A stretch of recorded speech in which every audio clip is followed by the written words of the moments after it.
Olá, meninos. Vamos lá para mais uma aula sobre equação de segundo grau do tipo AC, ok? Quando nós temos o coeficiente AC.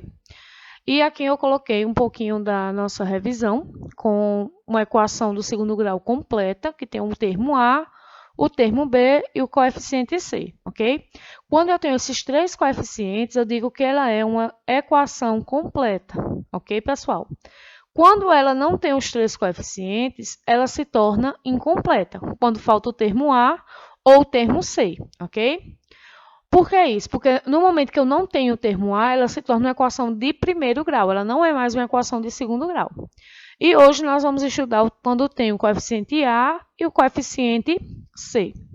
Olhem só, eu identifiquei aqui quem é o coeficiente A e o coeficiente C, que aqui eu digo que é 1, ok? Porque automaticamente a gente subentende que acompanha o termo 1, número 1.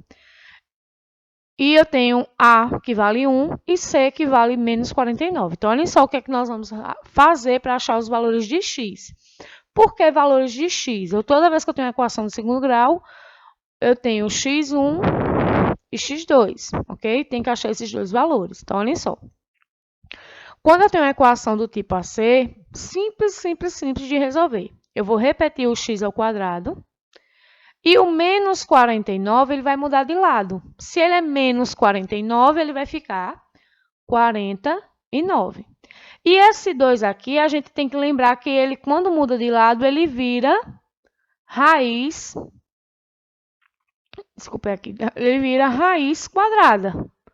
Então, vai ser raiz quadrada de 49. Aí vem o segredo. Esse x, quando ele vira raiz quadrada, x é igual a raiz quadrada de algum número, automaticamente ele vai admitir um valor positivo e o valor negativo. É aqui que eu vou ter os dois valores de x. Raiz quadrada de 49 é 7. Então, a resposta vai ser x mais ou menos 7. Ou seja, ele vai admitir que o x1 seja 7 positivo. E ele também vai admitir que o x2 é 7 negativo. Então, a resposta tanto pode ser positiva, como pode ser negativa, tá bom? Então, os dois valores para x vão ser iguais, só vai mudar o sinal, ok? Então, olhem só. Aqui no segundo exemplo, eu tenho x ao quadrado menos 9 igual a zero. Identifiquei o valor de A e o valor de C. Logo, eu vou resolver da seguinte forma. Vou repetir x ao quadrado. O menos 9 vai mudar de lado, vai ficar 9. O 2, o expoente, vai virar a raiz quadrada. Logo, x é igual a raiz quadrada de 9. Aí, eu vou lembrar que ele vai admitir o positivo e o negativo. Então, x é igual a mais ou menos raiz quadrada de 9. Eu sei que a raiz quadrada de 9 é 3. Então, x é mais ou menos 3. Aí, eu vou lembrar que x1 vale 3 e x2 vale menos 3, ok? Dá o mesmo resultado, mas com sinais diferentes.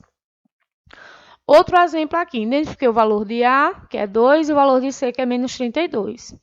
Eu vou simplesmente passar o menos 32 para o segundo lado, logo vai ficar 2x ao quadrado igual, se é menos 32, ele vai ficar 32. O 2 está aqui multiplicando o x, ele vai passar a dividir. Então, repete. Vou repetir. X ao quadrado igual a 32 dividido para 2.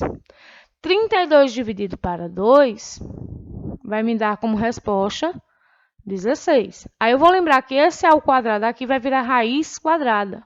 Então, x vai ser raiz quadrada de 16. Aí, ele vai admitir o positivo e o negativo. Completando aqui a questão, x vai ser igual a mais ou menos 4. Ou seja, x1 vai ser 4 e x2 vai ser menos 4, ok? Outro exemplo aqui, pessoal. Esse aqui identifiquei já o valor de A e o valor de C. A vale 1 e C vale 25. O 25 que está positivo, vou mudar de lado, vai ficar negativo. O 2 aqui, que é expoente, vai virar raiz quadrada. Então, mais ou menos raiz quadrada de menos 25. Aí você vai dizer, professora, dá 5. Não. Olha só. Quando eu tenho uma raiz quadrada e o negativo está dentro dessa raiz, não existe, pessoal. Não tem resposta para isso aqui. Logo, a resposta para x não existe também. Aí eu posso botar aqui uma bolinha e cortar. Esse conjunto não existe. Okay? Então, a resposta não existe, tá bom? Aqui outra questãozinha. Identifiquei o valor de A, que é 1, e o C vale menos 7. Vou repetir x ao quadrado. O menos 7 que está negativo vai passar para o outro lado, fica 7, positivo. O 2, que é o expoente, agora vai virar raiz quadrada. Logo, é mais ou menos raiz quadrada de 7. Professora, mas não tem a raiz exata de 7. Então, a resposta é o seguinte, pessoal, olhem só. Vamos dizer aqui que x1 é raiz quadrada de 7 e x2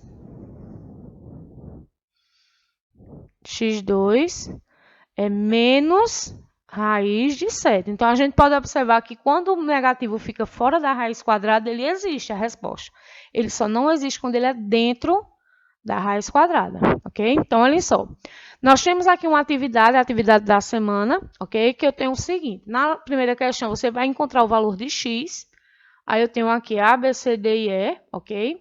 Que é praticamente baseado na atividade que nós resolvemos agora, os exemplos.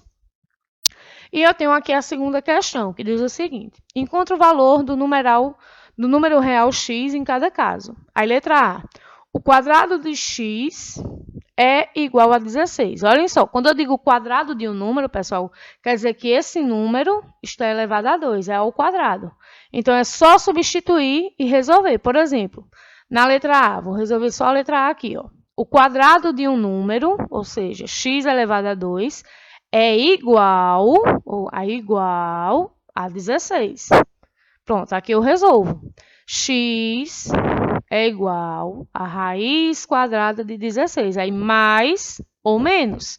Esse 2 virou raiz quadrada e eu admito as duas respostas. E aqui eu acho o valor de x1 e x2. Do mesmo jeito eu faço com a letra B e com a letra C. Ok, pessoal? Qualquer coisa é só perguntar, só procurar a gente lá no WhatsApp, que estamos à disposição. Abraço e até o próximo vídeo.